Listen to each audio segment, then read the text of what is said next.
You'll often hear people talk about whether a stock is expensive or cheap.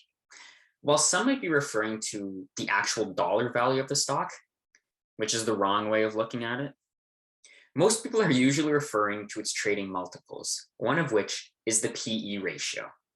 Now, the exact calculation of the PE ratio is as follows: share price divided by EPS, which is covered in another video. Remember that a stock trading at $500 per share isn't necessarily expensive. It could report EPS of $100, which would make it relatively cheap because most stocks have a PE ratio around 18 to 20 times, let's say. So a stock above 20 times is usually considered expensive, and a stock with a PE ratio below 18 is usually considered cheap. However, just because a stock has a PE ratio above 20, it could be justified by explosive growth.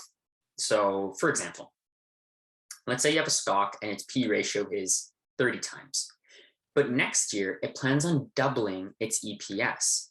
So that means a year from today, its multiple would actually be 15 times, which is considered cheap. So investors would actually be willing to pay more for the company right now, knowing it's going to be cheap next year.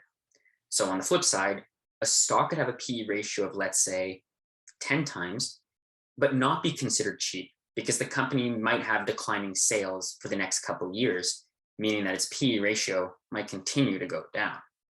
In conclusion, PE ratio is just one way to determine if a stock is cheap or expensive, and it has its drawbacks. That being said, it's one more tool in your toolkit.